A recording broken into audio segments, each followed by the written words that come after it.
O meu nome é Carlos Eduardo e serei o professor de vocês, né, nesse módulo 3 da disciplina Literatura e Sociedade, né? Antes da gente iniciar esse terceiro módulo, é importante a gente recordar bem brevemente, né, do módulo 1 e o módulo 2. No módulo 1, né, nós tratamos de questões relacionadas a concepções sobre literatura, né? Havia dois conceitos fundamentais. O primeiro, né, se refere à literatura canônica e o segundo à literatura não canônica. No caso da literatura canônica, muitas vezes também chamada de literatura clássica ou tradicional, traz uma abordagem mais antiga, né, do que é literatura e como nós devemos abordar os estudos literários. Isso não quer dizer que seja uma forma desatualizada, é apenas um conceito, né, mais recorrente que está, né, aí nos estudos de literatura há bem mais tempo. A literatura canônica, ela traz conceitos que indicam uma certa estabilidade, né, nas narrativas, principalmente, né, do século XVIII, produzidas no século XVIII e século XIX. São características que são muito recorrentes. Já a literatura não canônica, ela vai trazer questões que vão nos fazer refletir, né? E até subverter esses conceitos da literatura canônica. E vai nos abrir novas possibilidades para que a gente possa, né, apreciar, analisar, investigar outros conceitos de literatura, né? Esse é o caso, né, das literaturas, das narrativas cinematográficas e sequenciais que nós vimos na unidade, né, 1 e 2 do módulo 2. Hoje, né, a partir de agora, nós iremos tratar de questões, né, da literatura na sua aplicabilidade, ou seja, relacionados à linguística aplicada. Dessa forma, iniciamos o módulo 3, que se chama Literatura e Ensino, né, e sua primeira unidade, Literatura e Linguística Aplicada, onde iremos ver como que a linguística aplicada pode ajudar os estudos literários, né, principalmente na sala de aula. Dessa forma, né, os nossos objetivos são, primeiro, verificar alguns conceitos recorrentes da linguística aplicada, depois verificar algumas dessas possíveis aplicações, e, por fim, né, verificar como a linguística aplicada pode nos ajudar, né, no nosso dia a dia como professor, né, principalmente professores, né, ou mesmo tutores que utilizam, trabalham com a literatura, como que a linguística aplicada pode nos auxiliar a levar, né, os estudos literários para a sala de aula de uma forma mais prática. A linguística aplicada, ela já existe há mais de 50 anos, mas ela ganhou muita força a partir da década de 1980, 1990, principalmente pelo viés da linguística, né? Os linguistas tentaram, né, verificar possibilidades para a gente poder aplicar vários conceitos teóricos, principalmente da linguística, na sala de aula. Isso tudo foi decorrência de vários questionamentos e críticas, principalmente, né, vindo dos professores, que falavam que havia muita teoria e grande parte dessa teoria ela funcionava muito, né, no campo das ideias, mas quando eles tentavam aplicar, né, na sala de aula, essas teorias elas se tornavam, né, ou fracas, ou muitas vezes até inacessíveis. Então, alguns linguistas, né, acabaram desenvolvendo uma vertente que se chamou linguística aplicada, onde a gente vem tentando verificar como que essa teoria pode ser aplicada no nosso dia a dia, tá? Dentro de uma sala de aula. Por isso, né, uma das primeiras características da linguística aplicada é a interdisciplinaridade. Dessa forma, né, a linguística aplicada ela já nasce sempre em diálogo com outras áreas científicas, né?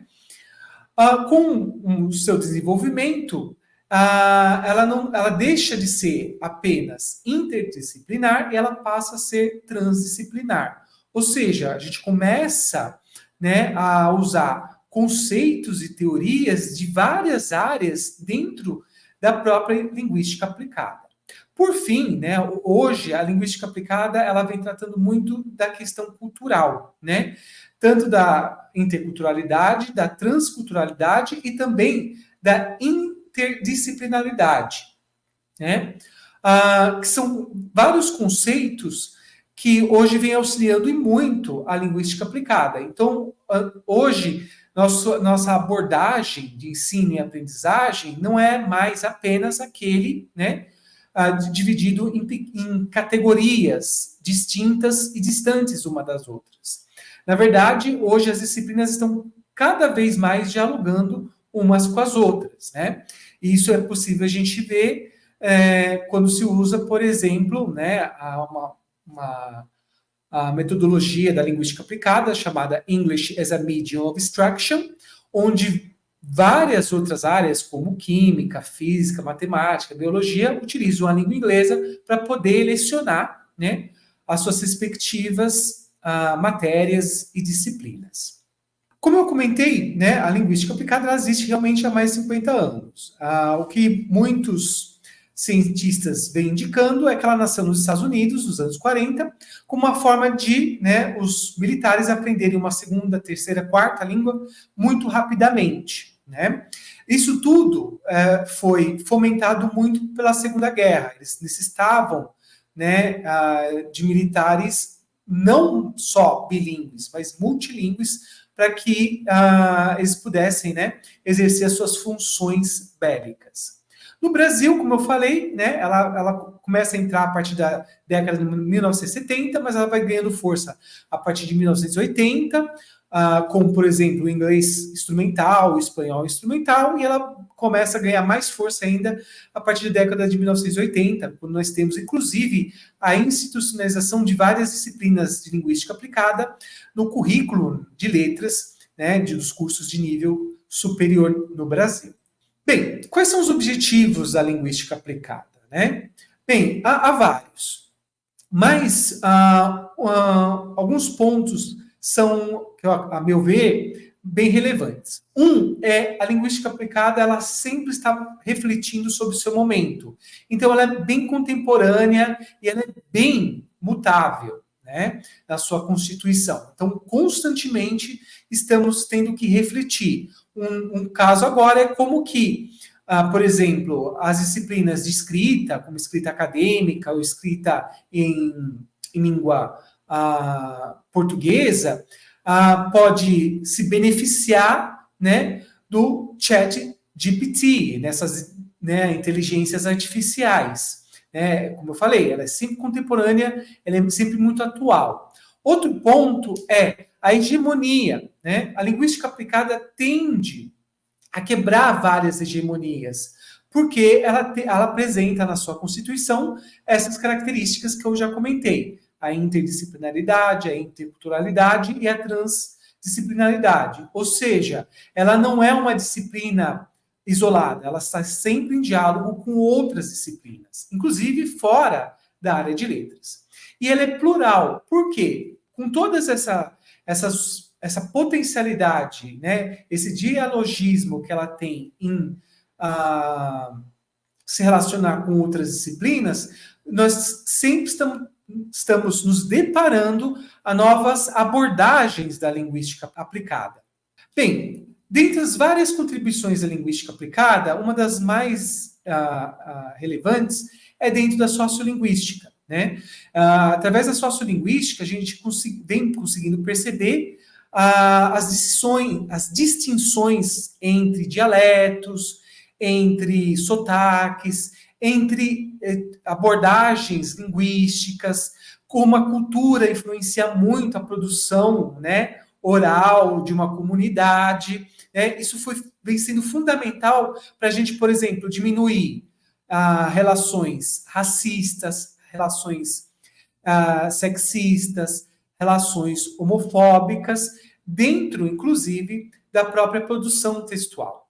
Outro ponto fundamental da linguística aplicada tem a ver com os estudos identitários. A gente vem percebendo que há várias identidades, e essas identidades elas são, inclusive, né, irrestritas, né? E elas mudam muito com o passar do tempo, né? Por exemplo, com a interseccionalidade, que é um termo mais contemporâneo, que vem adentrando, né, os estudos da linguística aplicada, a gente vem percebendo que uma produção oral de um homem branco é de um tipo, de um homem negro é de outro, de uma mulher branca é outro, de uma mulher negra trans é outro, ou seja, há várias características identitárias que vêm se entrecortando, né? E como resultado vem produzindo vários tipos de textos verbais e não verbais, né? Com características muito distintivas próprias. E isso tudo vem ampliando o quê? Uma outra área fundamental dos estudos linguísticos, que é o letramento, né? Então, hoje, as pessoas não bastam apenas ser alfabetizadas, elas precisam ser letradas dentro de uma área, né? Uma questão é eu saber escrever. Outra questão é eu conseguir escrever para o meu dia a dia. Outra questão é eu saber escrever cientificamente. E, como os exemplos que eu dei, há muitos outros, né? Então, nós hoje temos que não apenas pensar na alfabetização, mas também no letramento, né, dos nossos alunos. Como eu comentei, né, como acabei de comentar, essas características da linguística aplicada, elas precisam levar em conta os níveis. Então, quando a gente fala do ensino fundamental, há um tipo de abordagem que nós iremos utilizar com a linguística aplicada. O mesmo acontece, né, com o ensino médio e o ensino superior. Por exemplo, não era muito comum trabalhar com escrita em língua inglesa no ensino fundamental. De 10 anos para cá, né, várias escolas vêm adotando uma abordagem mais bilíngue, inclusive escolas públicas, né, e nós estamos tendo resultado, né, inclusive da inserção da escrita em língua inglesa no ensino fundamental. Outro ponto, né, falando do ensino médio, outro exemplo, não basta mais, né, o aluno conseguir escrever para o vestibular. Ele também tem que conseguir, por exemplo, escrever para tentar, né, uma vaga em um intercâmbio acadêmico. Intercâmbio, né, vem se tornando cada vez mais acessível para o ensino médio. E isso tudo traz novas formas de texto que os alunos precisam aprender. Em relação ao ensino superior, os alunos estão tendo a necessidade cada vez maior de escrever cientificamente, né, e publicar os seus, né, as suas pesquisas. E isso vem provocando, né, um boom grande, por exemplo, na escrita acadêmica, inclusive na escrita acadêmica em língua inglesa. Outras aplicações da linguística aplicada têm a ver com a certificação linguística, né? Então, por exemplo, os alunos vêm sendo cada vez mais solicitados a conseguir uma certificação internacional, né? Tudo isso requer treinamento dos professores para que eles estejam aptos a auxiliar os seus alunos a conseguirem esses certificados. Outro dado fundamental, que antes não era muito comum, mas vem se tornando cada vez mais, né, maior, a sua demanda vem se tornando cada vez maior, é com o levantamento de dados. Por exemplo, há 5 anos atrás, dificilmente, né, alunos de letras teriam disciplinas referentes, né, a levantamento de dados, ou mesmo disciplinas relacionadas à matemática, né? De 2, né, anos para cá, os novos ingressantes estão tendo também que ter disciplinas da área de matemática na letras. Como eu já comentei, a linguística aplicada ela e vem se tornando cada vez mais interdisciplinar, transdisciplinar e intercultural. Outro processo importante, né, da linguística aplicada tem a ver com o próprio processo seletivo, né? O processo seletivo está se tornando cada vez mais complexo, né? Há 15 anos atrás, né, para um formando de letras, né, tentar um concurso público para professor, bastava ele, né, fazer uma prova geral, de conhecimentos gerais, dentro da área de letras, por exemplo. Entretanto, atualmente, isso já não mais acontece. Muitos processos seletivos, inclusive para o Estado e para o município, pedem que o professor também, né, envie o seu currículo, muitas vezes o currículo Lattes. Outras vezes, né, alguns lugares, por exemplo, em processos seletivos, né, do Ceará, o professor tem que, inclusive, dar uma aula. Tudo isso está relacionado diretamente à linguística aplicada, porque são formas, né, consideradas mais práticas, né, conectadas à teoria. Outro ponto, esse bem mais contemporâneo ainda, é da linguística aplicada sobre a criatividade. E aí nós entramos na questão da literatura.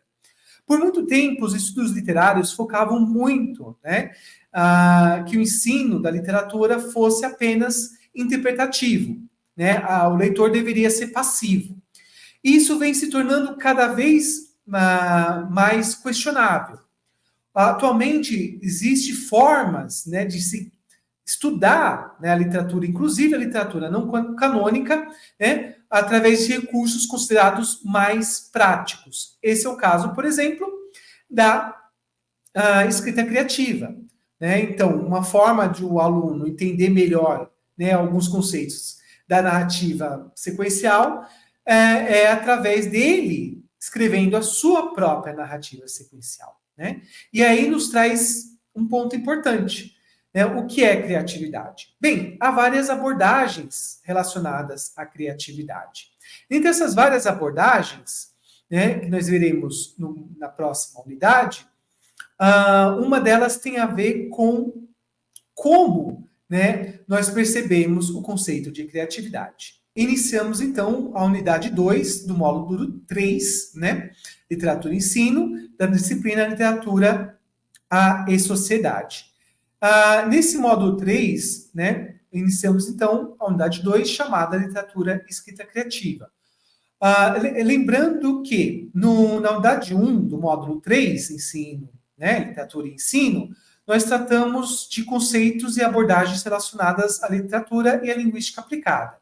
Nesse módulo 3, iremos ver como a escrita criativa pode nos auxiliar, né, nós professores de letras, professores, né, de estudos literários, como que a escrita criativa pode nos ajudar a ter uma abordagem mais ativa, né, frente aos nossos alunos. Bem, para isso, né, quais são os nossos objetivos com a nossa última unidade da disciplina Literatura e Sociedade? Primeiro, ver alguns conceitos, né, sobre criatividade. Depois, verificarmos conceitos da escrita criativa, que ainda é uma área muito nova no Brasil. E, por fim, algumas aplicações da escrita criativa dentro, né, dos estudos literários. Dessa forma, começamos, então, com alguns conceitos de criatividade. O primeiro, né, há várias abordagens sobre criatividade, mas vou trazer um dos conceitos que são os mais recorrentes. O primeiro é o eu-paradigma, né, que é um conceito bem antigo, né, ele vem, na verdade, dos gregos, onde acreditava-se, né, que o poeta ele precisava, né, de inspiração, e essa inspiração muitas vezes vinha das musas ou dos deuses, ou seja, era um procedimento que vinha na verdade, de cima para baixo. Depois, né, a partir do iluminismo, a partir do século XIX e XX, se muda esse conceito e a gente começa a ter um conceito mais influenciado, né, pelas trocas, né, entre o escritor, entre o artista e o seu meio, que é a abordagem que nós chamamos nós-paradigma, né? Essa abordagem de criatividade, ela nasceu com, né, o fortalecimento das editoras. Como as editoras começaram a verificar, né, que havia um filão muito grande comercial, que elas poderiam lucrar muito, começa a se distanciar do eu paradigma, ou seja, que um pequeno grupo que era escolhido pelas musas e pelos deuses teria, né, a aptidão de ser criativo, e a criatividade começa a perceber, né, se perceber em um processo mais democrático. E isso graças ao grande incentivo que as editoras tinham para ter cada vez mais escritores e artistas que pudessem produzir obras e eles pudessem vender e, consequentemente, né, as editoras terem lucros. Só que a partir, né, da década de 1990, em uma forma mais contemporânea, nós temos o paradigma, ou né, que é um conceito mais embasado no socio-interacionismo de Vygotsky, né? E nesse paradigm, né, os artistas, os escritores, eles não são mais apenas influenciados só pelo meio, né? Há uma constante troca, né, de relações entre o artista e o meio e o artista. Na cybercultura a gente consegue perceber isso, né, muito pelos chats, pelos comentários que os espectadores, os leitores deixam aí com os seus autores preferidos. Qual que é a importância da criatividade? Segundo o Fórum Econômico Mundial, a criatividade estava, né, vem aumentando, né, o grau de importância né, ao longo dos anos. Então, a gente tinha, por exemplo, há 10 anos atrás, a criatividade estava entre os 6 mais importantes e hoje ela já se encontra na terceira posição, de acordo com o Fórum Econômico Mundial. Por quê? Porque a criatividade é fundamental no nosso processo de comunicação. Para a gente poder se comunicar e conseguir ter uma comunicação mais, né, transparente, mais clara, é importante a gente criar formas de que essa comunicação, né, da mensagem, ela chegue, né, aí ao outro de uma forma mais efetiva. Outro ponto é que a criatividade nos ajuda a se desenvolver em diferentes aptidões.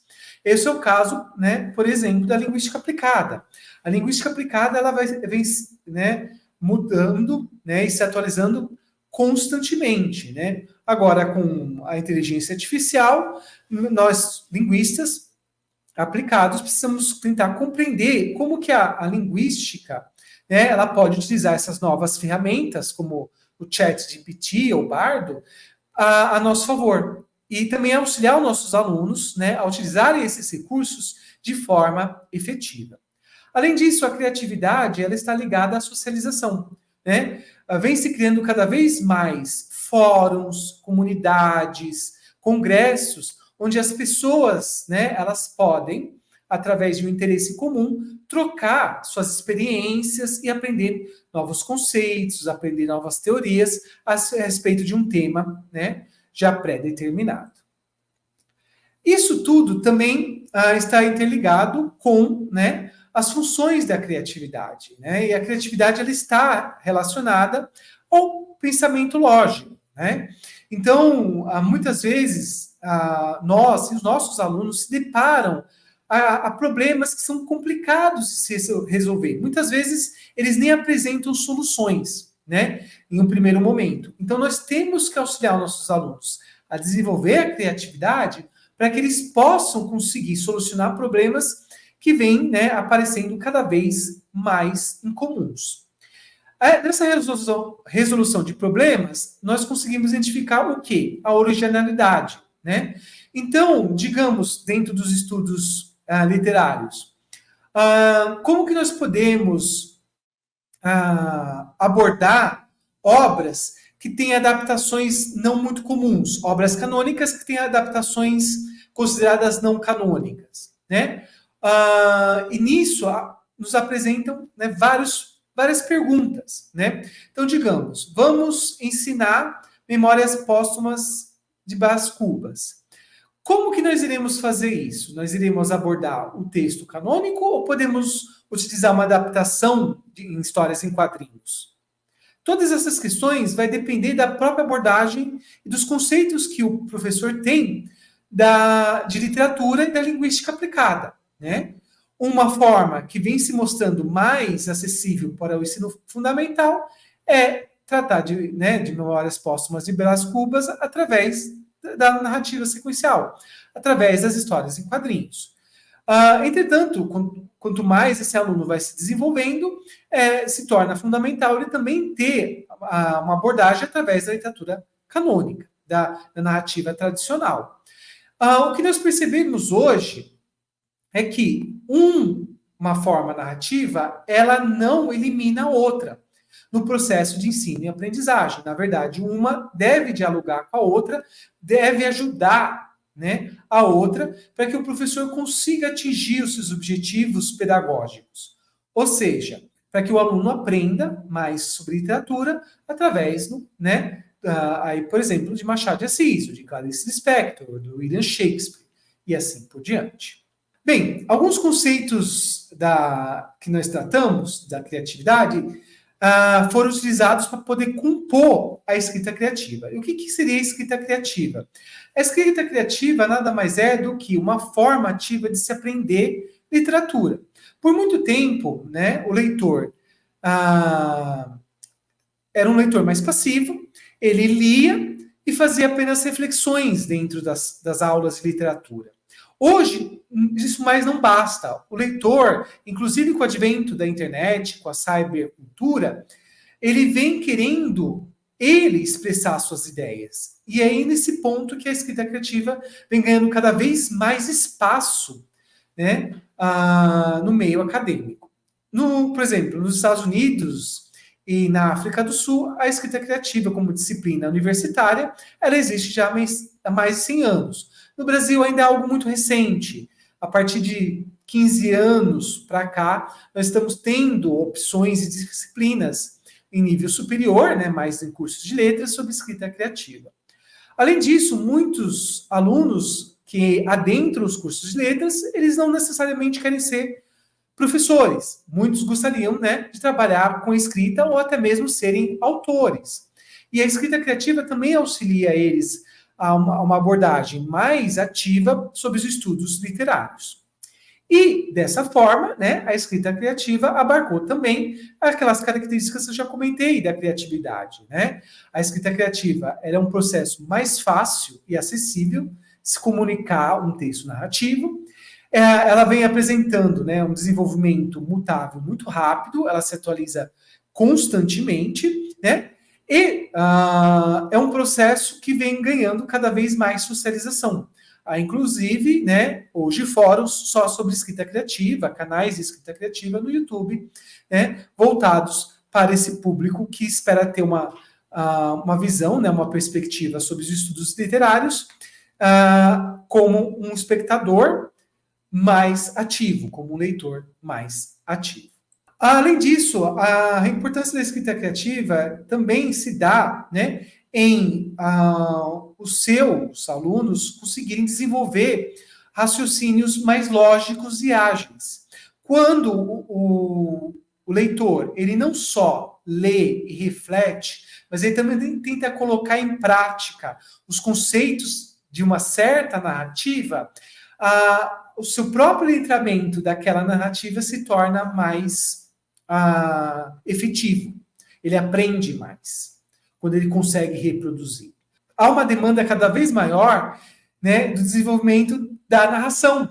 Né? As pessoas elas vêm cada vez mais tendo essa necessidade de narrar as suas histórias, as suas experiências, as suas vivências. O YouTube é um bom exemplo disso. Para isso, a gente precisa ter desenvolvimento, conhecer técnicas narrativas para poder, né, narrar de uma forma mais adequada.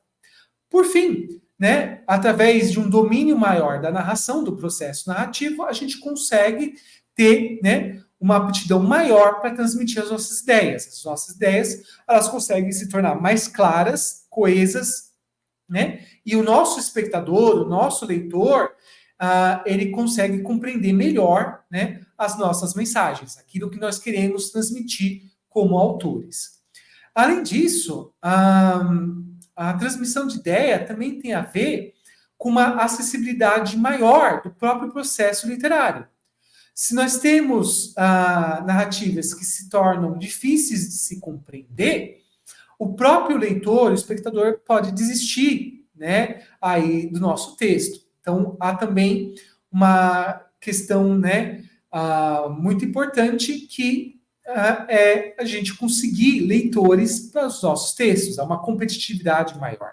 E, por fim, há também a possibilidade de subverter. Quando nós nos tornamos, né, escritores letrados, nós conseguimos também subverter vários conceitos, né, e trazer novas formas, inclusive de narrativas periféricas ou marginalizadas, trazer à tona, né, para a sala de aula. Bem, por fim, né, chegando ao final da nossa unidade 2, a escrita criativa apresenta várias funções. Uma delas, ela aprimora, ela desenvolve, ela nos ajuda a ter, né, uma criatividade maior. E no mundo atual, a criatividade, como eu comentei, é uma das características mais importantes.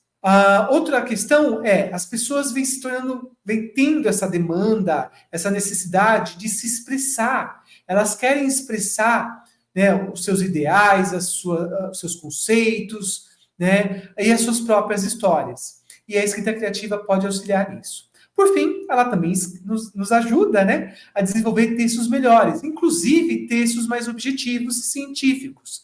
Há pesquisas da área de escrita criativa que identificam, né, um certo desbloqueio, né, na escrita científica por meio de aulas da escrita criativa. Além disso tudo, a gente não pode esquecer que a internet vem proporcionando várias novas abordagens da escrita criativa. Uma delas é o próprio YouTube.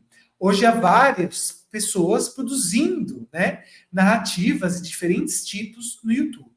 Outro ponto é, a gente vai ter que começar a questionar a questão dos direitos autorais. Com a inteligência artificial, né, de quem é aquele texto? Isso tudo é fundamental até para a gente poder saber, né, se nós estamos sofrendo plágio, se nós estamos perdendo dinheiro, se nós estamos perdendo investimento, né? Isso tudo está ligado diretamente, né, ao advento aí desses novos recursos que a inteligência artificial vem promovendo, inclusive dentro da escrita criativa, dentro da linguística aplicada e também dentro, né, dos estudos literários.